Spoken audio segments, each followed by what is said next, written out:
ராமநாதபுரம் அருளால ராமாயணம் 3வது பாகம் இன்னைக்கு நம்ம தொடர்றோம். அதாவது எல்லா விதமான யோக நுட்ப விளக்கங்களும் ஒவ்வொரு சித்த வித்தியார்த்தியும் நல்ல மனப்பூர்வமா தெரிஞ்சுக்கணும் அப்படிங்கிற எண்ணத்துல தான் இந்த மாதிரி புராண இதிகாசங்கள்லாம் பொய்யல்லன்னு சாமி சொன்னதை முன்னிட்டு அதுல மஸ்தக ஞானம் வந்தா தான் அதுல இருக்கிற சூட்சுமம் நமக்கு புரியும் அப்படிங்கறக்காக அதுக்கு ஒரு தூண்டுதலாக இது பயன்படும் அப்படின்னு சொல்லி தான் நம்ம இந்த மாதிரி ஒரு இதை செய்கிறோம். அந்த அடிப்படையில் இன்னைக்கு 3வது பாகமா சொல்லிட்டு இருக்கிறோம். அதாவது இன்னைக்கு பாலகாண்டத்துல கடைசி பகுதி நேத்திக்கு ஓரளவுக்கு நெருக்கி கொண்டு வந்திருந்தோம். அதாவது இறுதியாக 4 தன் தன் மனைவியோட, அதாவது ராமரு, பரதன் மற்றும் லட்சுமணன், சத்ருகனன் 4 பேரும் தங்களோட மனைவியோட மிதிலா நகரத்திலிருந்து அயோத்திக்கு சேருகிறாங்க. அயோத்திக்கு தசரதனை பார்க்குறாங்க. தன்னுடைய குருநாதன்மாரோட விஸ்வாமித்திர வசிஷ்டரோட சேர்றாங்க. அப்போ தசரதனை சந்திச்சு எல்லா விஷயங்களையும் தெளிவுபடுத்தினோடனே அம்மாட்டெல்லாம் ஆசீர்வாதம் வாங்கி முடிச்சதுக்கு அப்புறம் அடுத்ததாக தசரதன் ஆலோசனை, இந்த மாதிரி சிறப்பா திருமணம் பண்ணியாச்சு, அப்போ இனி அடுத்ததாக நம்ம செய்ய வேண்டியது ராஜ்ய பட்டாபிஷேகம் மூத்த மகனுக்கு தான் உரிமைப்படி வரும் அப்படிங்கிறதுனால ராமருக்கு பட்டாபிஷேகம் அப்படிங்கிறத அறிவிக்கிறாங்க. அப்போ ராமருக்கு பட்டாபிஷேகம் அறிவிக்கிற செய்தி முதல்ல கைகேயிக்கு தான் சொல்லப்படுது, அப்புறம்தான் கோசலைக்கு சொல்லப்படுதுன்னு ஒரு கதையில வரும். தகவல் தான் சேரும் ஃபர்ஸ்ட். அந்த மாதிரி சொல்லப்படும் போது கைகேயி மகிழ்ச்சி அடைந்து தன்னுடைய முத்து மாலையை எடுத்து, ஏன்னா கோசலையை விட கைகேயி தான் ராமன் மேல பிரியமாவும் ராமனும் கைகேயி மேலதான் ரொம்ப பிரியமாவும் இருக்கிறதா சொல்லுவாங்க. அந்த அடிப்படையில ஒரு அன்னை பையனோட பாசம் நல்லாதான் இருந்திருக்கு. அப்ப அந்த தன்மையில அவருக்கு பட்டாபிஷேகம் சொன்னோடனே மிக மகிழ்ந்து முத்துமாலை எடுத்து இந்த தகவல் சொன்ன சேடி பெண்ணுக்கு கொடுக்குறாங்க. அப்புறம்தான் அந்த இடத்துல கூனின்னு சொல்லக்கூடிய அந்த அம்மா தளபதி மாதிரி மந்திரி மாதிரி இருக்கிறாங்க, ஆலோசகரா சேவகியாவும் இருக்கிறாங்க. அதாவது கைகேயிய அங்கிருந்து கல்யாணம் பண்ணி தசரதன் கூட்டிட்டு வரும்போது அது நிறைய பொருட்கள்லாம் கொடுத்து அனுப்புவாங்க, சீதன பொருட்கள். அதோட சீதன பொருளாத்தான் அந்த கூனியா இருக்கக்கூடிய அந்த அம்மாவையும் கொடுத்து அனுப்புறாங்க, அழைச்சிட்டு வர்றாங்க. இப்போ அந்த அம்மாவும் கூட வந்திருக்கிறாங்க. அந்த அம்மா தான் கூட எப்போதும் இருக்கிறாங்க. இன்னைக்கு அப்ப நம்ம நாட்டோடைய இதை காப்பாற்றணும்னா ஏதோ ஒரு ராமனால அம்பு எய்தப்பட்டு அந்த கூன் நிமிதுங்கிற ஒரு மன பாதிப்பை உண்டு பண்ணி இருக்கிறாரு ராமரு. அதுக்கு தகுந்த தருணம் நாம் பழிவாங்குதலுக்காக ஒரு வெறுப்புலையோ ஒரு முயற்சி பண்ணதா சொல்றாங்க. அதனால கைகேயிட்ட தவறுதலான ஒரு செய்தியை பரதன் ஆண்டா நன்றா இருக்குமே, அதனால அவரை வனவாசம் போக சொல்லி ஏற்பாடு பண்ணுங்க.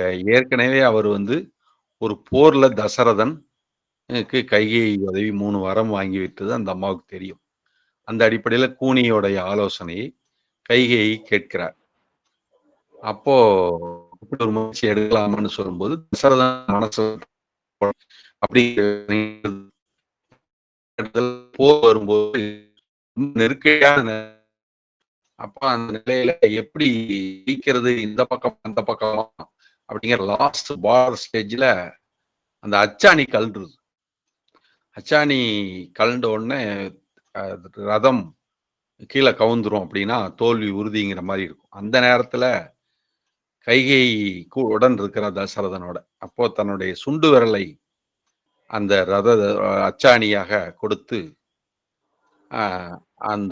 அதை தடுத்து நிறுத்தி அந்த போர்ல தசரதனுக்கு கணவனுக்கு வெற்றி தேடுவதற்கு சக்தியாக இருந்து உறுதுணையாக இருக்கிறார். அப்போ அவர் மகிழ்ந்து இந்த போர்ல வெற்றி பெறுவதற்கு நீ உபாயமா கையாண்ட இதுதான் காரணம், அதனால என்னதான் என்னோட பராக்கிரமம் இருந்தாலும் உன்னுடைய துணை எனக்கு பயன்பட்டது, அதனால ஏதாவது விரும்பிய வரத்தை கேளுங்க. அப்போ இல்ல அந்த வரத்த எனக்கு இப்போ ஒண்ணும் வேண்டாம் அப்படின்னு. இல்ல, இல்ல. கண்டிப்பா நீ கேட்கணும்னும்போது, சரி நான் அது காலம் வரும்போது கேட்டுக்கிறேன். அப்படின்னு சொல்லி அன்னைக்கு விட்டு போன வரத்தை அந்த அம்மா மறந்திருக்கும்போதும், இந்த கூட இருக்கிற அம்மா ஞாபகப்படுத்துறாங்க. அப்புறம் ஞாபகப்படுத்தும்போது, சரி அப்படியே கேட்கலாம் அப்படின்னு மகனுடைய எதிர்காலத்த முன்னிட்டு தாய் தன் மனதை கொஞ்சம் கல்லாக்கிட்டு, அப்புறம் தசரதன்ட்ட போய் இந்த மாரி சொல்லும்போது, அப்புறம் அவர் காட்டுக்கு போகணுங்கிறது உறுதிப்பட வேண்டியதாக போய்விடுகிறது. தசரதன் நிலைமையும் கவலையாத்தான் இருக்குது. அ இருந்தாலும், ஆனா ராமனுடைய முகபாவனை எப்பவுமே மாறல. அப்போ வேற வழியே இல்லாம தசரதன் கூப்பிட்டு ராமன்ட்ட சொல்லும்போது, அவருடைய முகபாவனை சித்திரப்பதுமை போல எப்போதும் போலவே இருந்தது. பட்டாபிஷேகம் பண்ணிக்கோன்னு சொல்லும்போதும் அதே மாரி இருந்தது. இல்ல நீ 14 ஆண்டுகள் காட்டுக்கு போயிட்டு வா! அப்படின்னு சொல்லும்போதும் அதே மனநிலையில தான் இருந்தாங்க. அப்ப அந்த செய்திய கூட தசரதன் சொல்லலன்னு சொல்லுவாங்க. கைகேயி மூலியமா இன்னொருத்தர் மூலியமா தான் சொல்ல வச்சாங்க அப்படின்னு சொல்லுவாங்க. அந்த அளவுக்கு தசரதன் மனசு கஷ்டப்படுவாரு அப்படிங்கிறது தான் அதோட தாத்பரியமா இருக்கு. அப்போ வசிஷ்டர் இருந்திருக்கிறாரு. அப்போ முகூர்த்தம் குறிச்சிருப்பாங்க. அப்ப இப்படி ஒரு சம்பவம் நடக்கும் அப்படின்னு ஒரு குருநாதருக்கு தெரிஞ்சிருக்காதா? இல்ல தசரதன் அவ்வளவு பெரிய அறிவாளிகள்லாம் கூட வச்சிருக்கிறவரு. அப்ப இந்த மாரி ஒரு நிலைமை தன் மைந்தனுக்கு வரும் அப்படின்னு அவருக்கு தெரிஞ்சிருக்காதா? அப்படிங்கிற கேள்விலாம் சராசரியா நமக்கு எழாமல் கிடையாது. அப்படிலாம் எழத்தான் செய்யும். இருந்தாலும் எப்படி 16,000 சேனைகளை என் தந்தையிடம் கேட்டால் உடனடியாக அவர் எனக்கு அனுப்பி தருவார். ஆனால் வேதத்தில் எழுதிய வண்ணம் நிறைவேறும் பொருட்டு நான் என்னை ஒப்புக் கொடுக்கிறேன்னு இயேசுநாதர் எப்படி சொன்னாரோ, அந்த மாரி எல்லாம் அது இயற்கையினுடைய நிலைமைப்படியே நடந்துறட்டும் அப்படிங்கிறதுக்காகவும், தத்துவப்படி நடைபெறட்டும் என்பதற்காகவும், இந்த சம்பவம் மறுபடியும் அது அதே மாரி நடக்கிறதுக்கு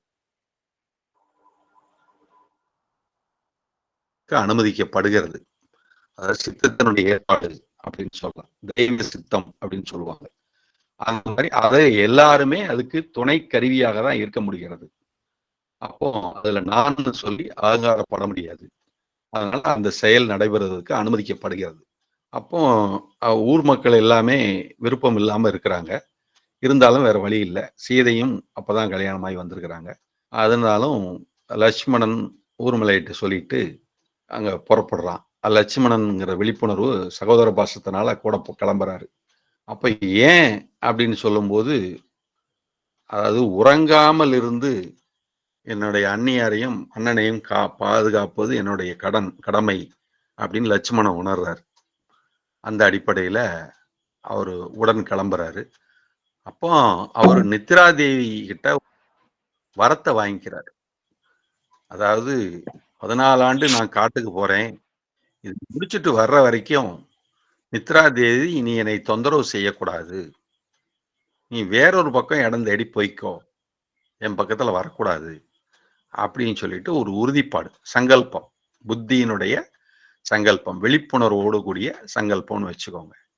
அந்த கவன சித்தின்னு வச்சுக்கோங்க. அப்ப கவனத்த உஷாராயிறது அப்படிங்கிற அர்த்தம். அப்போ அது லட்சுமணன் அப்படி எடுத்துக்க. அதிலிருந்து 14 ஆண்டுகள் லட்சுமணன் விழிப்புணர்வோட தான் இருக்கிறாரு. அவர் தூங்குறதே இல்ல.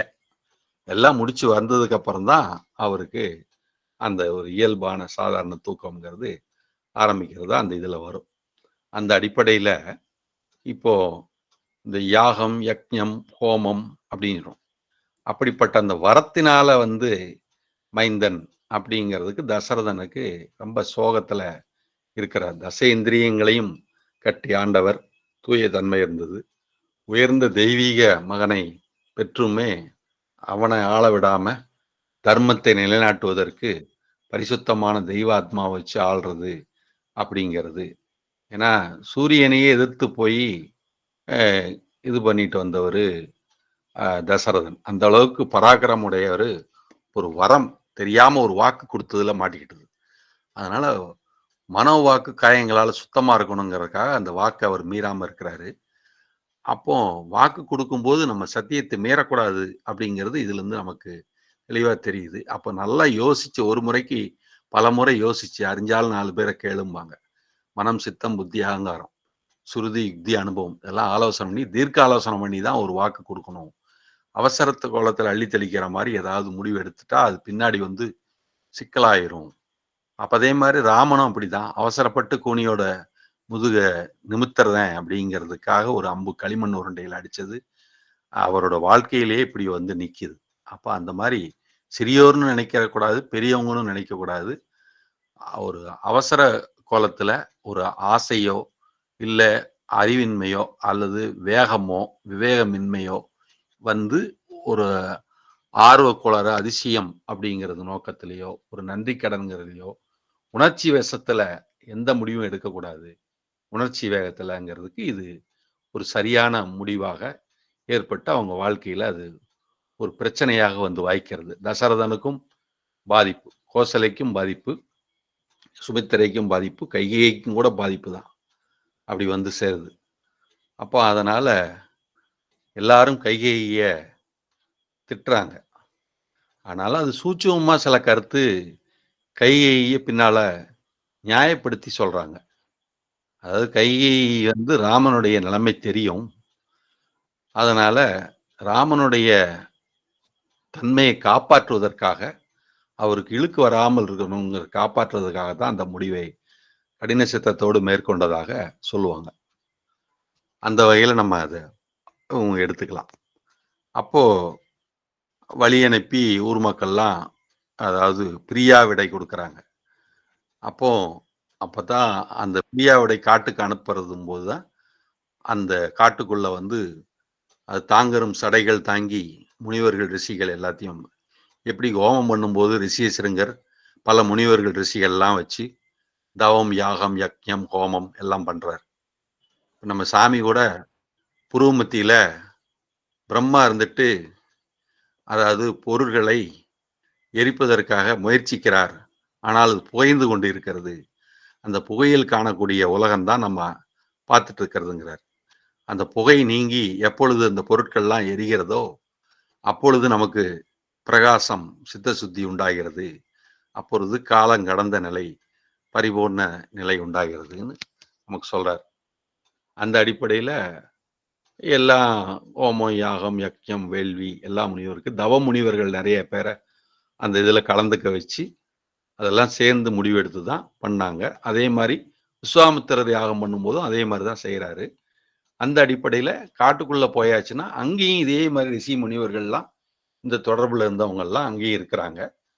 இப்போ அவங்க செய்யக்கூடிய நல்ல காரியங்கள்லாம் இவங்க பங்கெடுத்து அந்த வனவாசத்தை அப்படி நடத்துறதுக்கு போறாங்க. அப்படி போறதுல ஒரு இடம்தான் சபரி அப்படிங்கிற ஒரு அம்மாவை சந்திக்கிறாங்க. அந்த அம்மா ராமன் மேல பக்தியா இருந்ததுனால நல்ல பழங்கள் எல்லாம் சாப்பிட்டு பார்த்து தெளிவா எடுத்து வச்சிருக்கிறாங்க.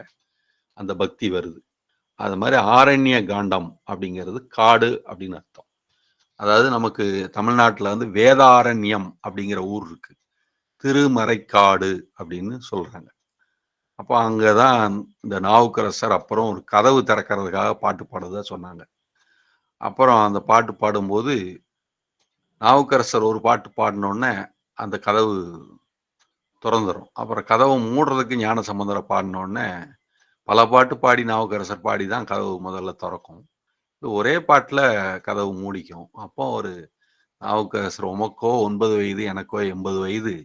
நான் எவ்வளவு பக்குவம் அடைய வேண்டியிருக்கு. நம்ம ஒரே பாட்டுல நீங்க கரெக்டா டோர் நீங்க சொன்னோனே இறைவன் உங்க பேச்ச கேட்டு உடனடியே டோர க்ளோஸ் பண்றாரு. இயற்கை உங்க சொன்னபடி கேட்குது.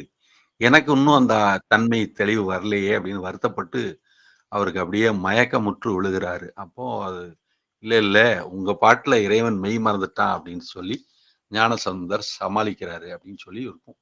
ஒரு அந்த மாதிரி படம் சினிமாவிலையும் சேக்கிலார் எழுதிய அந்த இதுலயும் அந்த மாதிரி ஒரு கருத்துக்கள் சொல்லப்பட்டிருக்கிறது.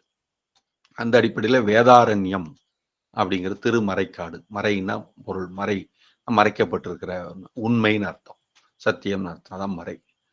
அப்போ அந்த அடிப்படையில நம்ம அதை புரிஞ்சுக்கிறோம். அப்போ இவங்க காடுகளுக்குள்ள தவம் பண்ணுவதற்காக போறாங்க. அப்ப என்னன்னா இந்த காடுகளுக்குள்ள அப்படின்னு சொன்னாலே அது காட்டுக்குள்ளெல்லாம் போனா சில சமயங்கள்ல திசை திக்கெல்லாம் சரியா தெரியாது. என்னதான் அடையாளம் வச்சு போனா கூட அது மாறிடுறதுக்கு வாய்ப்பு இருக்கிறது. அதனால காடு அப்படிங்கிறது அஞ்ஞானமாகிய காடு அப்படிங்கிற அர்த்தத்தை கூட எடுத்துக்கலாம். அப்போ வனத்துல போனா எந்த நேரத்துல வெள்ளம் வரும், காட்டு வெள்ளம்னு சொல்ல முடியாது. எந்த நேரத்துல பறவை, மிருகம் எந்த இடத்துல இருந்து எப்படி தாக்கும்னு சொல்ல முடியாது. ஒரு நிதானிக்கவே முடியாத ஒரு சூழல் தான் காட்டுக்குள்ள இருக்கும். அது மாரி அஞ்ஞானமாகிய திசையில ஒவ்வொரு மனிதரும், ஒவ்வொருத்தரும் பெரிய துன்பங்களுக்கு தான் ஆளாவாங்க. இதுதான் வழக்கத்துல இருக்கிறது. அப்படித்தான் ராமனும் அந்த காடுகளுக்குள் போகக்கூடிய அந்த விரதத்துல தாங்கரும் சடைகள் தாங்கி எத்தனையோ தீர்த்தங்கள்லாம் ஆடி, அப்புறம் முனிவர்கள்லாம் தரிசனம் பண்ணி, அந்த நல்ல புண்ணிய வசத்தால நல்ல நல்ல ஆத்மாக்கள்லாம் சந்திச்சு, அவங்களோட ஆசீர்வாதம் பர்ணசாலை போட்டு குறிப்பிட்ட இடத்துல வாசம் பண்றாங்க.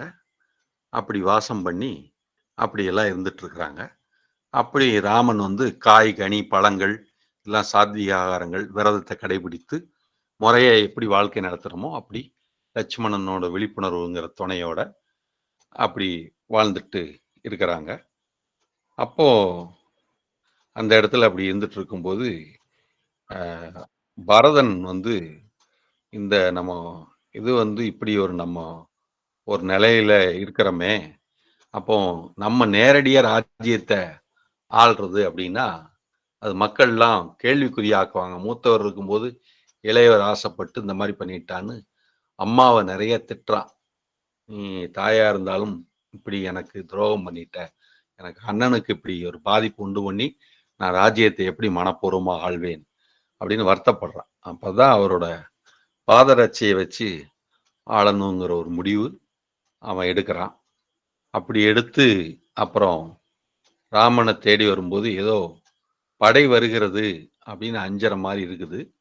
அப்புறம் மறுபடியும் அப்படியெல்லாம் இல்லைன்னா அப்புறம் தூரத்துல இருந்து அப்புறம் பக்கத்துல போய் பார்த்தா பரதன் வந்து நட்பு கரத்தோட தான் வந்திருக்கு. அப்புறம் உங்க பாதத்தை மட்டும் கொடுங்க, பாத ரட்சையை மட்டும் கொடுங்க, அதை வச்சு நான் எப்போதே ஆள்றேன்னு ராமனை விரும்பி அழைத்தும் வரல, வருந்தி அழைத்தும் வரல. அதனால அதை வச்சு நான் ஆளுகிறேன் அப்படின்னு பரதன் திரும்பி போகிறாங்கிறத ஒரு சுருக்கத்தை சொல்லிக்கிறேன்.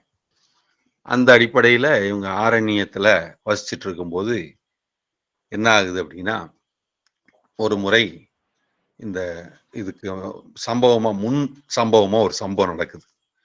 அப்போ வந்து ராமனுடைய காட்டுக்குள்ள அரக்கிகள், அசுரர்கள், மறைமுகமா இருக்கிற வேற விதமான சூட்சும ஆற்றல்கள்லாம் இருக்கும். அப்படி ராட்சசர்கள், அசுரகுணம் படைத்தவர்கள்லாம் வருவாங்க, போவாங்க. எத்தனையோ அழகான நதிகள் இருக்கும், காடுகள் இருக்கும், பூக்கள் இருக்கும். அந்த அடிப்படையில அங்க சூர்ப்பனகை அங்க வந்து சேரும்போது ராமனுடைய அழகில மயங்கி காதல் வயப்படுறான். அப்போ ராமனை எப்படியாவது திருமணம் செய்ய வேண்டும் அப்படின்னு நோக்கம் அவளுக்கு இருக்குது. அப்போ சீதை இருக்கிறத அவ தெரிஞ்சுக்கிறான். அப்ப எப்படியாவது சீதைக்கு துன்பம் கொடுத்து நம்ம வந்து ராமனை அடையணும் அப்படிங்கிற நோக்கம் அவளுக்கு வருது. அப்போ அவளுடைய மூக்கை காதையும் லட்சுமணனாகிய விழிப்புணர்வு அகங்காரமாகிய சூர்ப்பனாகிய மூக்கையும் காதையும் வெட்டி விடுகிறதாக வரும். அப்ப அந்த நேரத்துல அப்புறம் சீதை பத்தி எப்படியாவது சொல்லி சீதைய ராமன்கிட்ட இருந்து பிரிச்சுட்டா அப்புறம் நம்ம எப்படியாவது ராமனை ஏதாவது நம்ம உருவமாற்றம் செய்தாவது ராமனை அடையலாம் அப்படிங்கிற ஒரு சித்தம். ஏன்னா எதுக்காக இப்படி வருது அப்படின்னா, ராமனை வந்து மிதிலை நகரத்துல போகும்போது மக்கள்லாம் பார்க்கறாங்க. பார்க்கும்போது நடையில் நின்றுயிர் நாயகன், நடைனா ஸ்டைல்னு அர்த்தம். ஸ்டைல்னு சொன்னா தன்மையானது அப்படின்னு அர்த்தம். அப்புறம் நடையில் நின்றுயிர்னா உயர்ந்த தன்மையில, பக்குவத்துல, பண்புல நடக்கிறாரு அப்படின்னு அர்த்தம். அப்படியும் நம்ம எடுத்துக்கலாம். அப்போ நல்ல உயரமான ஒரு உருவம், அழகான ஒரு உருவம். ஆனா நீல மேனி அல்லது கருத்த மேனி அப்படின்னு சொல்லுவாங்க. அப்படிப்பட்ட உருவம் தோள் கண்டார் தோளை கண்டார் அப்படிம்பாங்க. தோளை பார்த்தவங்க தோளையே பார்த்துட்டு இருக்கும்போது அந்த கண்ணை எடுக்க முடியல. அவ்வளவு தேஜஸ் பிரகாசம் பொருந்தியதாக ஒரு தெய்வீக தன்மை அவர்கிட்ட இருந்தது அப்படின்னு சொல்லுவாங்க. அப்புறம் கண்ணை பார்த்தவர்கள், முதுகை பார்த்தவர்கள், கையை பார்த்தவர்கள், அந்த பார்த்த கண்ணை வெச்ச கண்ணு வாங்காம பாக்குறாங்க அப்படிமா. அதுவும் ஒருமுகப்பட்ட பார்வை. ஏகாக்கிர விரதம் இருக்கிற மாதிரி ஏகாக்கிர சித்தத்துல இருக்கிறதுனாலயோ என்னமோ மற்றவங்களுக்கும் அந்த ஏகாக்கிர சித்தம் இயல்பா வர்ற மாதிரி அவர் ராமனை பார்த்தவர்கள் அப்படியே பார்த்தபடி பார்த்து இருக்கங்கிற நிலையில அப்படியே நிக்கிறாங்க. நிலைகுத்தி நிக்கிற பார்வையா இருக்குது. அப்படிப்பட்ட தன்மை அழகும் உடையவன் தான். அதனால சூர்ப்பனகையை கவர்ந்ததுல பெரிய ஆச்சரியம் ஒன்றும் இல்லை. அப்படி அவங்க ரஜோகுணமும் தமோகுணமும் சேர்ந்த கலவை தான் அசுரர்கள். அப்படிப்பட்டதுதான் ராவணனும் அதே மாதிரி தான். அசுரகுணமும் தேவகுணமும் கலந்த சாத்வீகமா வந்து சிவனை வழிபடுறவர். ராமனும் சிவபக்தர் தான், சிவனைத்தான் வழிபடுறாரு. 2 பேருமே சிவபக்தர்கள் தான். 2 பேருமே இந்த இவரு சத்திரியரா இருக்காரு, அவரு பிராமணனா இருக்கிறாரு. அதாவது ராவணன் வந்து பிராமணத்துவமா இருக்கு, இது சத்திரியரா இருக்கிறாரு. அந்த அடிப்படையில இருக்குது. அப்போ இந்த காட்டுல வந்து பர்ணசாலையில வசிச்சுட்டு இருக்கும்போது இந்த சூர்ப்பனகையோட ஏற்பாட்டுல ராவணனுக்கு இந்த சீதையை பற்றின அழகு நோக்கம் எல்லாத்தையும் விரிவா சொல்லி அந்த ராவணன் வேண்டாம் என்று சொன்னதுக்கு அப்புறம் கூட அவன் நிறைய போதனைகள் செய்து, அதாவது உடன் பிறந்த வியாதி என்று சொல்லுவார்கள் அதனால். ஏனென்றால் காம குரோத லோபம் மோகம் மதம் ஆச்சரியம் இதன் மாதிரி உடன் பிறந்த வியாதிகளை யார் ஒருவர் வேற நாசம் செய்கிறாரோ அந்த அசாதாரண வைத்தியருக்கே நமஸ்காரம் மாதிரி ராவணனுடைய உடன்பிறப்பாகிய அந்த சூர்ப்பனகை வந்து பாதிப்பை உண்டு பண்ணும் விதமாக, ராவணனுக்கு அழிவை தேடித்தரும் விதமாக, அவனுக்கு இச்சையை தூண்டும் விதமாக தீய போதனை துர்போதனை செய்கிறாள். அந்த துர்போதனையினால் அந்த ராவணன் தன்னுடைய மதியை கடன் கொடுக்க வேண்டியதாகிவிட்டது. அப்ப மதி இழந்த தன்மை உண்டாகிறது. அப்பொழுது அப்படிப்பட்ட பக்தனுக்கும் தடுமாற்றம் உண்டாகிறது. அப்புறம் துளசிதாசரோட அத்தியாத்ம ராமாயணம் அப்படிங்கிறதுல வேறொரு வகையில பேரு சொல்லும். அதே மாதிரி அந்த ராவணன் அப்படிங்கிறவரு தூய ஆத்மாவை நாம் பெற வேண்டும்ங்கிற நோக்கத்துல தான் அந்த முயற்சி எடுத்தாரு அப்படிங்கிற உள்ளர்த்தமும் சொல்லுவாங்க. அதே மாதிரி அந்த தூய தன்மை பெற்றுக்கொள்வதற்கு முற்பிறப்பிலே அந்த தொடர்பு இருந்தது. அதனால அந்த தூய ஆத்மாவை நாம் பெற வேண்டும்ங்கிற அந்த உயரிய நோக்கத்துல தான் ராவணன் கவர்ந்ததாக சொல்லுவாங்க. அப்படி ஒரு சூட்சமா கூட சொல்லுவாங்க.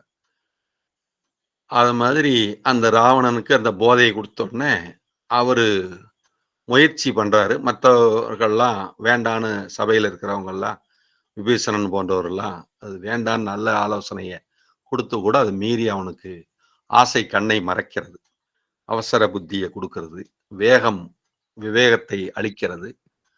அப்படியெல்லாம் அதன் மோகத்தினுடைய காரணமாக கோபம் வேகமும் வருகிறது. எவ்வகை தந்திரமாவது செய்து நான் சீதையை கைப்பற்றுவேன்னு அவன் ஒரு முடிவெடுத்து அந்த காட்டுக்குள்ள பர்ணசாலையில் இருக்கிறான். அப்போ எப்படியோ லட்சுமணனுக்கு ஒரு முன் யோசனையாக தெரிஞ்சு, விழிப்புணர்ச்சி அல்லவா, அதாவது ஒரு நிழல் போல பின்னாடி வரக்கூடியது முன்னாடி உணர்றது தான் விழிப்புணர்ச்சி.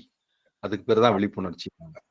இந்த விழிப்புணர்ச்சி பத்தி தனியா நம்ம நிறைய பேசலாம், நுட்பமாகவும் சொல்ல வேண்டும்.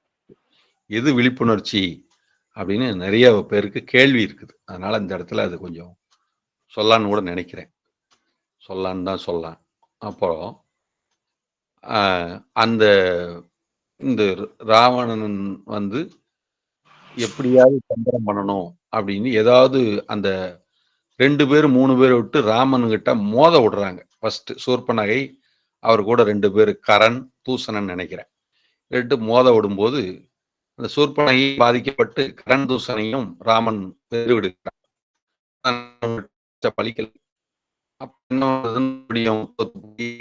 அங்க ராவணன் கிளப்பி அவனை கொண்டு வரும்போது மரீசன் இன்னும் ஒரு மாயமான் ரூபத்துல ஒருத்தனை தந்திரசாலிய அனுப்புறான். அவனோட சகோதரன் நினைக்கிறேன் அசுரர். அப்போ அனுப்புறான். அப்படி அனுப்பும்போது அவன் மாயமான் ரூபத்துல வந்து முன்னால சின்ன மான்குட்டி மாதிரி விளையாடுறான். இப்போ பெண்களுக்கு இயல்பாவே ஆசைங்கிறது கொஞ்சம் இயல்பா இருக்கும். அழகான வஸ்துக்கள் மீது பிரியம் இருக்கும். அது வயது காரணம், அதனால ஒரு மயக்கம் இருக்கலாம். அப்ப இன்னதுன்னு பெண் புத்தி பின்புத்தின்னு கூட சொல்லுவாங்க. அதாவது பெண்மதி நுண்மதின்னு ஒரு பழக்கம் இருக்கு, அதுவும் இருக்கு இதுவும் இருக்கு அப்படிங்கிற மாதிரி எடுத்துக்கலாம். அகஸ்தியர் சொல்லும்போது இந்த வார்த்தை சொல்றதுக்கு கொஞ்சம் மன்னிக்கணும், இருந்தாலும் பொதுவா அகஸ்தியர் இந்த வார்த்தை சொல்றாரு. அதாவது பாவத்தின் மொத்த உருவமும் எல்லாம் திரண்டு தான் பெண் உருவாக வந்தது அப்படிங்கிறது. இந்த பெண்ணுன்னா இந்த உடல் அப்படிங்கிற அர்த்தத்திலயும் எடுத்துக்கலாம். அறியாமை அப்படின்னு எடுத்துக்கலாம். அப்ப அந்த அறியாமை தான் பெண் உடலாக சொல்லப்படுகிறது. தெய்வீக தன்மை பொருந்தது தான் சாத்வீக தன்மையாக, ஆளுமை தன்மையாக சொல்லப்படுகிறது. அது ஈஸ்வரனுடைய தன்மையால சொல்லப்படுகிறது. அதனால தான் வேத வேதாந்த விசாரத்துல கூட சாமி பெண் கீழே ஆண் மேலே அப்படிங்கிற ஒரு வார்த்தையை கூட சொல்லியிருப்பார். அப்போ வந்து அறியாமைங்கிறது கீழே, அப்போ ஆளுமை ஈஸ்வரன் ஆளுகிறவன் மேலே, பரணசிரேஷ்டன் மேலே உள்ளவன்கிற பொருளையும் அப்படி சொல்றத நம்ம எடுத்துக்கலாம். அப்ப இங்க அறியாமை லட்சணமாக காட்டப்படுகிறது. அப்புறம் சித்தத்தில் இருந்து தான் நம்மளுக்கு எல்லா செயல்பாடும் வருகிறது. அந்த சித்தம் எப்படி நம்மை அழைத்துச் செல்கிறதோ, அப்படித்தான் ஒவ்வொரு மனிதனும் நடந்துக்கிறான். நல்லா யோசனை பண்ணி பார்த்தா, ஒரு மனிதன் முதல்ல ஒரு காரியம் நினைப்பான். அத பார்த்து போயிட்டு இருப்பான். திடீர்னு அவனுக்கு வேற ஒரு யோசனை வரும். அல்லது வேற ஒரு சிந்தனை வரும். இது இயல்பும் கேஷுவலா இருக்கிறதா கூட நீங்க நினைக்கலாம். அது ஒண்ணும் தப்பு கிடையாது. ஆனா அவன் மடைமாற்றம் செய்யப்படுகிறான். அதுதான் உண்மை. அப்போ அந்த சித்தத்துல அந்த வினைப்பயன் எது அனுபவிக்கணும்னு பிராப்த கர்மப்படி இருக்குதோ, அதுக்கு தகுந்த மாரி அவனுக்கு சூழ்நிலையும், அங்க இருக்கிற இயல்பும் மாறி அமையும். அப்போ அவன் மனதும், உணர்வும் அத வந்து அக்செப்ட் பண்ணிக்கும். அப்போ அவன் நோக்கம் சரியா தான் நெனச்சிருப்பான், திட்டமிட்டிருப்பான். அதற்கு போற மாரி கொண்டு போய் அவன வேற திசைக்கு கொண்டு போகும். அப்ப சித்தம் என்ன நோக்கம் நெனச்சதோ, அந்த நோக்கத்துக்கு சாதகனை, மனிதர்களை நடத்துகிறது. அதுதான் உண்மை. அது மாரி சீதைங்கிறவர் வந்து உண்மையிலேயே எங்கிருந்து கொண்டு வரப்பட்டவர்னா, மிதிலை அதாவது ஜனக உடைய இடம். அந்த ஜனகர் வந்து அந்த காலத்துல அரசர் வந்து ஏருழவும் செய்வாங்க அப்படிங்கிறதுக்கு உதாரணம். பொன்னேர் பூட்டுதல்னு இப்ப கூட அந்த பழக்கத்துல இருக்கு. அது மாரி தங்க கலப்பைய வச்சு அவர் மண்ணுல உழுதுட்டு இருக்கும்போது கிடைச்சது தான் வந்து சீதை. ஒரு அவதார லட்சணம் தான் அது. அப்படிதான் அந்த மண்ணு பூமியிலிருந்து வந்தது. பின்னாடி வந்து பூமியே அவரை எடுத்துக்கொள்வதற்கு கூட அதுதான் அடிப்படையாக இருந்தது. அப்போ அந்த சித்தம்ங்கிறது அதுதான் அந்த சீதையாக சொல்லப்படுகிறது. ஆத்ம லட்சணத்துல உயர்ந்த நிலை தான் சித்தம். அது தேவ சித்தமா இருக்கலாம், மனித சித்தமா இருக்கலாம். நமக்கு அதான் சித்தம், சித்த வேதம், சித்த வித்தை அப்படின்னு கொடுக்கப்படுறதே நோக்கம், சித்தாசிரமம் அப்படின்னு கொடுக்கப்படுறதே அதான். இதே ஜனகர் வந்து காட்டுக்குள்ள போகும்போது குறிப்பிட்ட இடத்துல ஒரு சித்தாசிரமத்துல சில ரிஷிகளையும் சாதுக்களையும் முனிவர்களையும் பார்த்து தான் ரஜோகுணத்தை விட்டுட்டு சாத்விக குணத்துக்கு வரணுங்கிற முடிவு எடுக்கிறாரு. அந்த உணர்வுல தான் அவரு நான் ஞானம் அடையிறதுக்கு ஏற்பாடு பண்ண முடியுமான்னு கேட்கும்போது தான் யாரு மிகப்பெரிய தெரிஞ்சவர்னு சொல்லும்போது அஷ்டவக்கிரரை கூப்பிட்டு அந்த உபதேசங்கள் பெற வேண்டிய சூழ்நிலை இருக்கிறது. அப்போ அது காட்டுக்குள்ள சித்தாசிரமத்தை பார்க்கிறாரு. அது இமயமலை பகுதி அப்படின்னு சொல்லப்படுது. சரிங்களா? அப்போ அந்த சித்தாசிரமத்தோட அடிப்படையில தான் நமக்கு சாமி வந்து சித்த சமாஜம், சித்தாசிரமம் அப்படின்னு அமைச்சு கொடுத்திருக்கிறதா சொல்லுவாங்க. அந்த அடிப்படையில இந்த வேதகால முறைப்படி தான் அங்க இருக்கிறவங்க வாழ்றாங்க. அப்படி வாழணுங்கிறதுக்காக தான் சாமி செய்து வச்ச ஏற்பாடு தான் இந்த மாற்றம் நமக்கு சிவானந்தவரம் சார் ஏற்பாடு இது அப்படின்னு சொல்லி சொல்லுவாங்க. அப்ப அந்த அடிப்படையில நம்ம அத உணர்றதுக்காக நான் சொன்னேன். அப்போ அந்த பொன்னேர் பூட்டி அந்த சீதைங்கிற அந்த தெய்வீக திட்டத்தை அங்கு எடுக்கிறார். அப்போ உழுகிறது அப்படின்னா தன்னையே அவரு சரியா ஆராய்ச்சி செய்யறாரு, ஆய்வு செய்கிறார். தன்னுடைய குற்றத்தை நீக்குகிறார். அதாவது மாசு மறுவில்லாத மலமற்ற தன்மை, தூய தன்மைன்னு அர்த்தம். அதாவது மலமற்றவன் விமலன், அமலன் அப்படின்னு சொல்லக்கூடிய அந்த நிலைமை. அப்போ மலமில்லாத தூய சித்தம் அப்படிங்கிற அந்த தன்மையில ஞானம்ங்கிறது, தூய சித்தம்ங்கிறது அவருக்கு கிடைக்குது வரமா. அது அழகாவும், நேர்த்தியாவும், உயர்வானதா இருக்கும் அப்படிங்கிறது தான் அதோட தன்மை. அதனால எல்லா விதமான ஞானமும் அதனால பெற முடியும் அப்படிங்கிறது தான் அடிப்படை. அப்படியே அப்ப ஜனகருக்கு கிடைத்த அந்த இது. அந்த மாரி தான் நம்ம அத எடுத்துக்கணும். அப்ப அந்த சீதைங்கிறது அதனால தான் ஒ ஒரு லட்சணம், உயர்ந்த லட்சணமாக அறிவிக்கப்படுகிறது. அதனால அந்த ராமன்ங்கிற உயர்ந்த மனிதத்துவம் யாரு இருக்கிறதோ, அவங்களுக்கு தான் அந்த உயர்ந்த சித்தம் வந்து சேரும். அப்படிங்கிறதுக்காக தான் "அண்ணலும் நோக்கினாள், அவளும் நோக்கினாள்" அப்படின்னு. "அவளர்களாலே அவள் தாள் வணங்கி" அல்லது "அவனர்களாலே அவன் தாள் வணங்கி" அப்படிங்கிறதுல அவங்க 2 பேருக்கும் அந்த இணைவு ஏற்படுகிறது. அப்படி அந்த தன்மை நிறைவேறுகிறது. சரியா? அந்த அடிப்படையில அந்த திருமணம் நிறைவேறி அப்படி வர்றாங்க. அது அப்படி சூட்சுமமா யோக கருத்தாக நாம் அதை புரிந்து கொள்ள முடிகிறது. அப்படிப்பட்ட அந்த சீதை தான் வந்து இப்போ வந்து அங்க எங்க பர்ணசாலையில தனிச்சு இருக்கிற காலகட்டத்தில, இப்போ அதை கவர்ந்து கொண்டு போவதற்காக மாரீசன்ங்கிற மாயமான் ரூபத்துல வந்து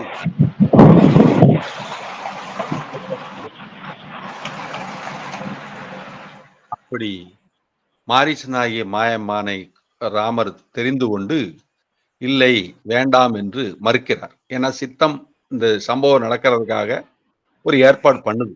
அப்படிதான் அதை எடுத்துக்கிறது இந்த கனெக்ஷன். அந்த அவரு எப்படியாவது ஒதுங்கி போலாம் அப்படின்னு சொல்லி ராமர் நினைக்கும் போதும், அப்ப லட்சுமணா நீ காவலுக்கு இரு. நான் இந்த மானை பிடித்துக் கொண்டு வருகிறேன்னு மானை துரத்திக்கிட்டு போறாரு. அப்புறம் அம்பு எடுத்துட்டு. அப்போ மானு அப்புறம் அந்த மானு கொஞ்சம் தூரம் ரொம்ப தூரம் அவர குறிப்பிட்ட இடத்துல கொண்டு போனா தான் ராவணன் வந்து கவர்ந்துட்டு போறதுக்கு தோதுவா இருக்கும்ன்ட்டு கொண்டு போகுது. கொண்டு போய் குறிப்பிட்ட இடத்துல வந்து நிக்கும்போது, அந்த ராமனுடைய அம்புக்கு அது இலக்காகி அந்த மான் வந்து பலியாகுது. பலியாகுதுன்னா, அது பிடிச்சிறது அப்படிங்கிறதுக்கு மான தாக்கி அடக்கிறதுக்கு பிடிக்க பார்க்குறாரு. அது மாயமான்ங்கிறனால, லட்சுமணா அப்படிங்கிற சத்தத்தோட அந்த மாயமான் சத்தம் போட்டு அந்த கீழ உயிரோட வர மாரி தோற்றம் மாற்றத்த எடுக்குது. அப்படி எடுக்க இந்த சத்தத்த கேட்டு ராமனுக்கு தான் ஏதோ ஆபத்தோ, உன் அண்ணனுக்கு இப்படி ஏதோ ஆபத்து இருக்கு. நீ இன்னும் நின்னுட்டு இருக்கிறியே! போய் காப்பாத்துன்னு சீதையோட உத்தரவு லட்சுமணன்ட்ட சொல்லும்போது, இல்ல அப்படி எதுவும் அண்ணனுக்கு ஏற்பட்டிருக்காது. அண்ணனுடைய வில் வித்தை திறமை மேல எனக்கு நம்பிக்கை இருக்குது. அவர் யாரும் வீழ்த்த முடியாது. தெய்வாம்சம் பொருந்தியவர். சொல்லியும் அந்த அம்மா கேட்கல. அப்ப ஒரு வழி இல்லாம லட்சுமண ஒரு லட்சுமண ரேகைன்னு சொல்லுவாங்க. அது வந்து கம்பராமாயணத்துல இருக்குது. வால்மீகி ராமாயணத்துல அது இல்ல. நீங்க குறிப்பிட்ட இடத்துல பந்தோஸ்தா இருங்கன்னு சொல்லிட்டு வர்றதா இருக்கும். அப்ப அந்த நேரத்துல பயன்படுத்தி ராவணன் வந்து ஒரு சூட்சமமான ஒரு சன்னியாசி உருவம் எடுத்து வந்து யாசகம் கேட்கறக்கு வர மாரி வருவாரு. கபட சன்னியாசியா வந்து வரும்போது, அந்த அம்மா ஒரு அந்த குறிப்பிட்ட கோட்ட தாண்டி வர சொல்லி, வாசப்படி தாண்டி வந்து போடுங்க, இல்ல வாசப்படிக்குள்ள வந்து போடுங்கன்னு இப்ப கூட சொல்லுவாங்க. அந்த மாரி ஏதாவது தர்மம் பண்ணணும்னா அப்படி சொல்லுவாங்க. அந்த அடிப்படையில வெளியில வந்து போடுங்கம்மான்னு யாசகம் கேட்கிற மறைமுகமா வேஷம் போட்டிருக்கிற ராவணன் கேட்பான். அப்போ வந்து அந்த திட்டமெல்லாம் முதல்லயே பிளான் பண்ணியிருப்பாங்க. அப்புறம் ஒரு விமானம் கூட தயார் நிலையில இருக்கும். புஷ்ப விமானம்னு நெனைக்கிறேன். அப்போ அந்த இடத்துல சீதை வந்து அந்த எல்லைக்கோட்ட தாண்டி அல்லது லட்சுமணன் குடுக்க வேண்டாம், யாரும் வந்தா கதவு தொறக்க வேண்டாம்ன்னு சொன்னதெல்லாம் கேட்டு மீறி வந்தோனே, அந்த சீதைய வந்து தொட முடியாது. சித்தம் உயர்ந்த நிலையில இருக்கு. அப்ப அத அவ்வளவு சீக்கிரம் டச் பண்ண முடியாதுங்கனால, அந்த பூமி மண்ணோட சேர்த்து எடுத்து அப்படியே புஷ்ப விமானத்துல எடுத்து கொண்டு போகும்போது, ஜடாயுங்கிற ராமனும், லட்சுமணன் கிட்ட நட்போட இருந்த ஜடாயுங்கிற கழுகு, அது வந்து போராடுது ராவணனோட. அது போராட்டத்த அத தடுத்து ஒரு அதோட இறக்கைய வெட்டி வீசிட்டு போகும்போது, அந்த ஜடாயு வந்து கழுகரசன்னு பேரு. இப்ப எங்க கோவில்பட்டி பக்கத்துல கூட கழுகுமலை அப்படிங்கிற ஒரு ஏரியா இருக்குது. கழுகாசலபுரம் அப்படின்னு கழுகாசலமூர்த்தி அப்படின்னு சொல்லி சொல்லுவாங்க. அங்க முருகன் கோயில் கொண்டிருக்காரு. அகஸ்தியர் பிரதிஷ்டை பண்ணப்பட்ட முருகன் கோவில்னு சொல்லுவாங்க. அங்க வெட்டுவான் சமணருடைய இது கூட இருக்குது. அது டூரிஸ்ட் பிளேஸாவும், தொல்பொருள் ஆய்வுத்துறை ஆய்வு பண்ணக்கூடிய இடமாவும் இருக்குது. அப்புறம் அந்த இடத்துல வந்து இன்னைக்கும் அந்த மலையே வந்து உயரமா இருக்கும். அது கிட்டத்தட்ட அந்த கழுகு வடிவத்துல இருக்கிறதாகவும், அந்த கழுகு தான் இந்த ஜடாயுங்கிற கழுகு தான் இந்த இடத்துல அப்படி அந்த பாறையா இருக்கிறதாவும், இன்னைக்கும் ஒரு ஐதீகமா சொல்லிட்டு இருக்கிறாங்க. அதுக்கு தகுந்தா போல விஸ்வாமித்திரர் இவங்கெல்லாம் வந்து நாங்குநேரி பக்கம் விஜயநகரம் அப்படிங்கிற ஊர்லாம் இருக்குது. விஜயன அ அப்ப அந்த ஊர்ல தான் இந்த மாரி சம்பவங்கள்லாம் நடந்தது, ஹோமம் நடந்தது. உள்ள இன்னைக்கும் அசுரர்கள்லாம், ராட்சசர்கள்லாம் இருக்கிறாங்க. அப்படிங்கிற ஒரு பேச்செல்லாம் இருக்குது. அங்க விஸ்வாமித்திரர் இருந்ததாகலாம். அப்புறம் அத்திரி மகரிஷி தவம் செஞ்ச இடமா, திருநெல்வேலி பக்கம் ஸ்ரீசைலம், சிவசைலம்ங்கிற இடத்துலலாம் இருக்குது. அத்திரிமலை இருக்குது. அங்க தான் அவர் இருந்தாரு. அதுக்கான இடங்கள், அடையாளங்கள்லாம் இருக்குதுன்னு, இன்னைக்கும் அதெல்லாம் சொல்லிட்டு இருக்கிறாங்க. அப்படியெல்லாம் கூட சில அப்போ ராமாயணத்துல பல பாகங்கள் இங்க நடந்ததா சொல்றாங்க.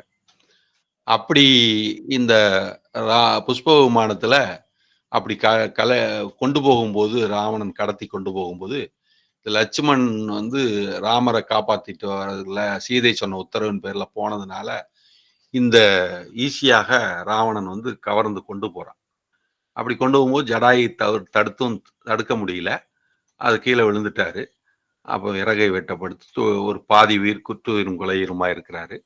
அந்த நேரத்துல அப்புறம் லட்சுமணனும், ராமனும் வந்து பார்க்கும்போது, சீதை போன திசைய வந்து ஜடாயு தான் அடையாளம் காட்டுறார்.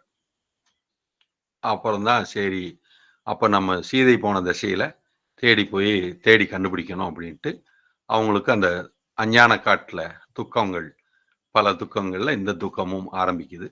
அப்புறம் அசோகவனம் அப்படிங்கிற இடத்துல சீதைய வந்து சிறை வைக்கிறாரு ராவணன். அப்படி நடக்குது. அதாவது சோகம் இல்லாத இடம் என்று பெயர். அதாவது தூய சித்தம் இருக்கிற இடத்துல சோகம் இருக்காது. அதனாலதான் அதுக்கு அசோக வனம்னு பேர். வனம்ங்கிறது காட்டுக்கு வனவாசம் வந்ததுனால அஞ்ஞான காடு, அஞ்ஞான தசைங்கிறதுக்காக வனம்ங்கிற பேர். வனம் அப்படின்னு அதுக்கு பேரு. ஆசோகவனம், அதாவது சோகம் இல்லாத இடத்துலதான் சீதை வந்து சிறை வைக்கப்படுகிறாள்னா இருக்கிறாள்னு அர்த்தம். அப்படிதான் சீதை இருக்கிற இடம் சோகம் இருக்காது அப்படிங்கிற பொருளையும் எடுத்துக்கலாம். அந்த அடிப்படையில அங்க வைக்கும்போது இவர் ஒவ்வொரு பக்கமா ஒவ்வொரு வளையலு, கம்மலு அப்படிங்கிற கையில இருக்கிற ஆபரணங்கள்லாம் வழி தேடி வரும்போது வரட்டும்னு கொஞ்சம் கொஞ்சமா போட்டுட்டு போனதா சொல்லுவாங்க. அதாவது சித்தம் வந்து தான் இருக்கிறதை எப்படியாவது ஜீவனுக்கு அடையாளம் காட்டிட்டே தான் இருக்கும். அதுதான் உண்மை. மனதுக்கு அது தெரிஞ்சிட்டே இருக்கும். சித்தத்துக்கும் மனதுக்கும் சம்மந்தம் இருக்குது. அது மாதிரி மனமாகிய ராமனுக்கு அது தெரிஞ்சிட்டு தான் இருக்குது. இப்படி தொடர்பு இருக்கும். அதுதான் அது உணர்த்திட்டே இருக்கு.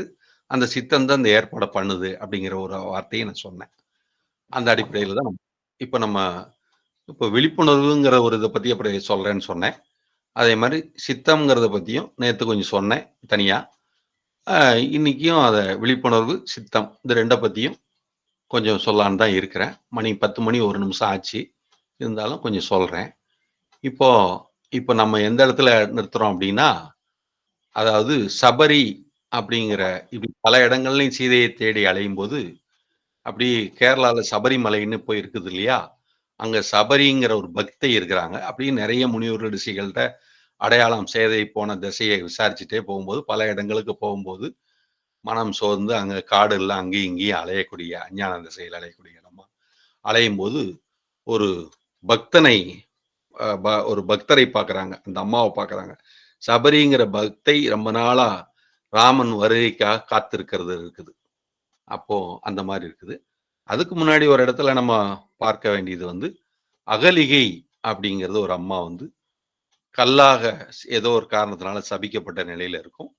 ராமனுடைய பாதம் பட்ட பிறகு விஸ்வாமித்திரர் வசிஷ்டர்லாம் கூட்டு போகும்போது, அவங்க பாதம் பட்டபோது, ராமனுடைய பாதம் பட்டு அந்த அகலிகை பெண்ணாக மாறி தன்னுடைய யதாஸ்தானத்துக்கு அவ போயிருவாங்க அப்படின்னு சொல்லணும். ராமனுடைய பாதம் பட்ட இடமெல்லாம் புனிதமானது அப்படின்னு சொல்லுவாங்க. அப்ப அஞ்ஞானமாகிய காட்டுல இந்த மனம் எங்கெல்லாம் போகுதோ, அங்கெல்லாம் செம்மைப்படுத்தி விடும். அது மாதிரி நம்ம உடம்புல என்னென்ன பாகத்தெல்லாம் மனம் போகாமல் இருக்கிறதோ, அந்தந்த பாகங்கள்லாம் கொஞ்சம் கோளாறு இருக்கிறதா இருக்கும்.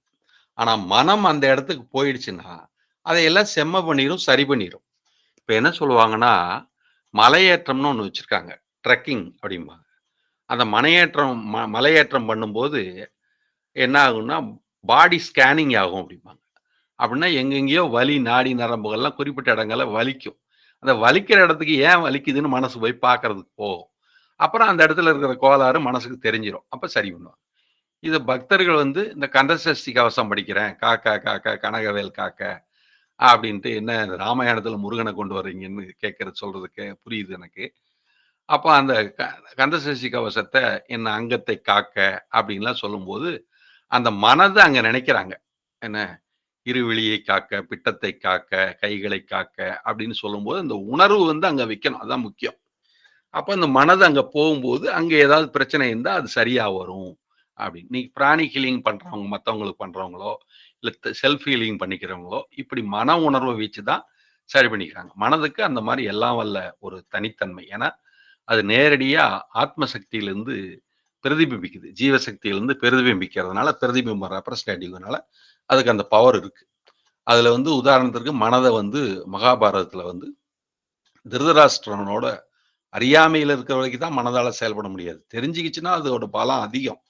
அது 16,000 யானை பலம் உள்ள திருதராஷ்டிரன் கண்ணு தெரியாதவனா அப்படின்னு சொல்லி மனதுக்கு அவர் சொல்லுவாங்க. அதே மாதிரி ராமாயணத்துல வாலியை வந்து மனதுக்கு ஒப்பிடுவாங்க.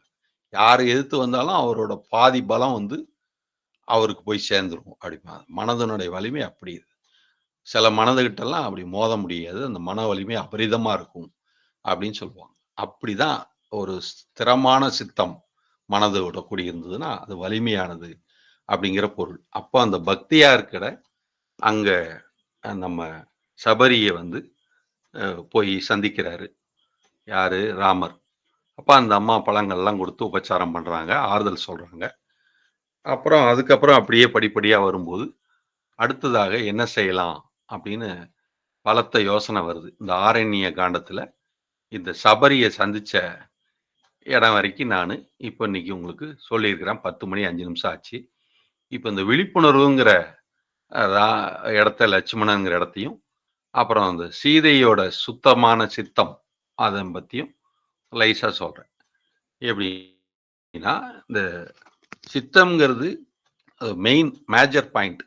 அந்த மெயின் மேஜர் பாயிண்ட்ல இருந்து நமக்கு எப்படி கட்டளை வருதோ, அந்த பிராப்த கர்மத்தை நிறைவேற்றி கொள்வதற்கு கட்டளை வருகிறதோ, அதுபடிதான் இந்த உடலும் மனசும் செயல்படும். அப்ப அகங்காரம் கூட அந்த திசையில தான் திருப்பி விடப்படும், மாற்றி போகாது. அந்த அடிப்படையில் எல்லாம் ஏற்கனவே நிர்ணயிக்கப்பட்டது அப்படின்னு சொல்றது கூட இந்த அர்த்தத்துல தான் சொல்றாங்க. அதனால இந்த சித்தத்தோட சூட்சுமம் இன்னும் கூட இருக்குது. இந்த நேரம் அப்படிங்கிறதுனால அதுக்கு தகுந்த மாதிரி இப்போ விழிப்புணர்வுங்கிறது இருக்கிறதுனால சொல்றேன். இந்த விழிப்புணர்வு கூட எப்படி செயல்படும் அப்படின்னு கேட்டீங்கன்னா, அதாவது சாதாரணமா நம்ம நினைக்கிறோம், ஏதாவது கவனத்தோட இருந்து நம்ம இதை செய்துட்டோம் அப்படின்னு. நம்ம மறந்த நிலையில கூட நமக்கு ஞாபகப்படுத்துறது தான் விழிப்புணர்வுன்னு பேரு. நம்ம ஏதாவது ஒரு இதுல ஆழ்ந்து மூழ்கி இருக்கும்போது கூட அந்த விழிப்புணர்வு நம்மளுக்கு காட்டி தந்துரும். இல்ல இது சரியான நேரத்துல கரெக்டா டக்குன்னு நம்ம கண்ணு கடிகாரத்த போகும். ஆகா 10 மணிக்கு ஒரு இடத்துக்கு போகணும்னு சொன்னோமே, 10 மணிக்கு கரெக்டா கண்ணு அங்க போகும். அதுக்கு பேர் தான் விழிப்புணர்வுன்னு பேரு. விழிப்புணர்வுங்கிறது நம்மளோட இயல்பா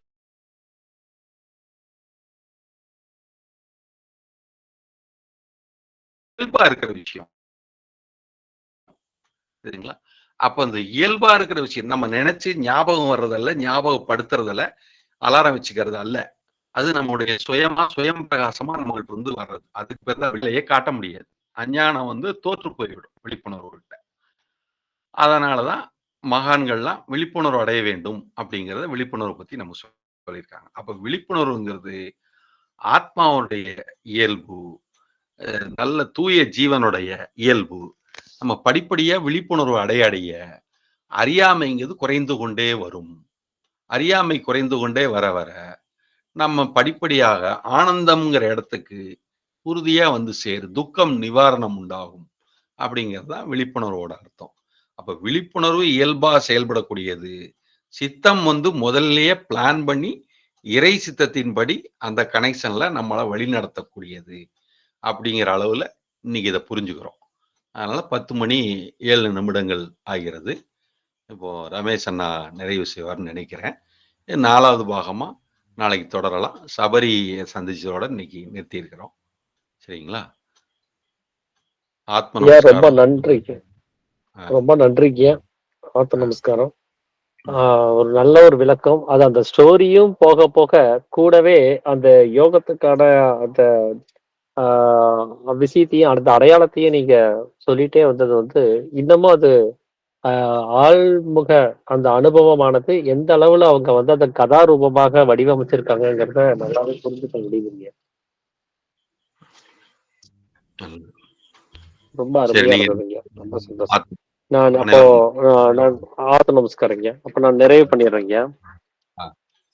அப்ப நாம இன்னைக்கு தெரிஞ்சுக்கிட்ட அந்த விவரங்களை கவனிச்சு பார்த்தோம் அப்படின்னா, இப்போ விழிப்புணர்வு அப்படின்னு சொல்லக்கூடிய அந்த நிலைமையில நாம இருக்கணுங்கிறதுக்காக தான் இந்த வித்தையை நம்ம வாங்கியிருக்கோம். எப்பவுமே அந்த ஜாக்கிரதை நிலைமையில இருக்கணும் அப்படிங்கிறது.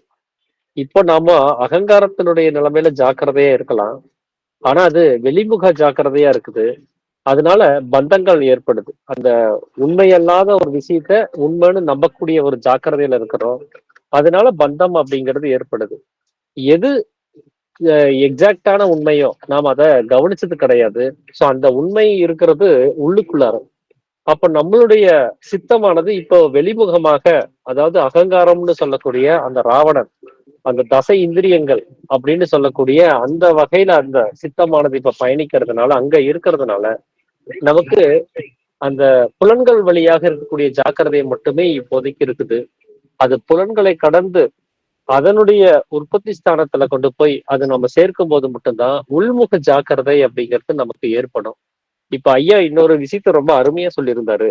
எங்க சித்தம் இருக்குதோ அங்க சோகம் இருக்காது. அதனாலதான் அது அசோக வனம் அப்படின்னு சொல்லக்கூடிய ஒரு விஷயத்தையும் சொல்லியிருந்தாரு.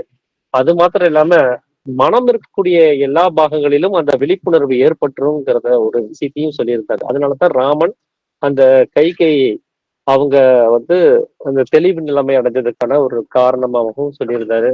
அது நான் அதனாலதான் சாமி வந்து அடங்கிய மனமே குரு. அந்த மனமானது புருவ மத்தியத்தில் ஐக்கியமாகும் போது அது விழிப்புணர்வு அடையுது. எது சத்தியம், எது நாம தெரிஞ்சுக்க வேண்டியது, எது சரியான பாதைங்கிறத நமக்கு அறிவிச்சிருது. அதனால இது புரோகித தன்மை அடையுது அப்படிங்கிறதையும் நம்ம சித்தவேதம் மூலமா புரிஞ்சுக்க முடியுது. அப்போ நம்மளுடைய ராமனாக இருக்கக்கூடிய மனமானது சித்தமாக இந்த புலன்கள் வழியாக வெளிமுகமாக, அதாவது ராவணன்னு சொல்லக்கூடிய அகங்காரத்தின் மூலமாக பயணிக்கும் பொழுது நமக்கு வெளிமுக ஜாக்கிரதையில புலன்கள் ஜாக்கிரதையில மட்டுமே அது சுருங்கி போயிருது. அது ஜாக்கிரதையாக மாறணும் அப்படின்னு சொன்னா இந்த சித்தானது அந்த மனதோடு சேர்ந்து அது உற்பத்தி ஸ்தானத்துல ஐக்கியமாகணும், ஜீவனோட சேர்ந்து இருக்கணும். அப்ப நமக்கு அந்த ஜாக்கிரதை நிலைமைங்கிறது கிடைக்கும். அப்போ அந்த ஜீவனானது வெளி விவகாரங்கள்ல பந்தப்படாம இருக்கும். இந்த வெளியில இருக்கக்கூடிய அது இதுன்னு சொல்லக்கூடிய இந்த விசாரங்கள்ல பந்தப்பட்டு புலம்பிக்கிட்டு இருக்காது.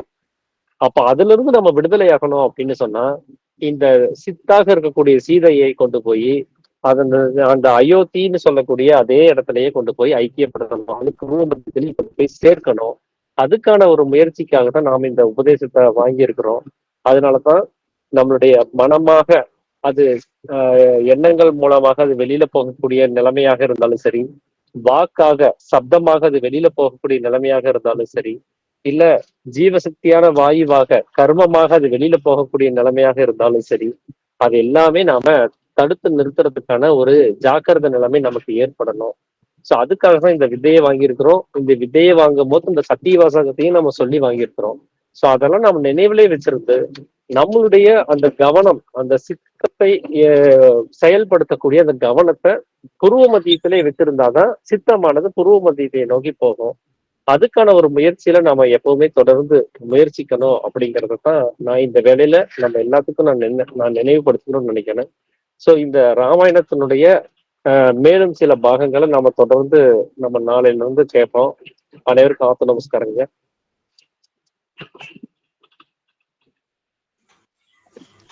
அனைவருக்கும்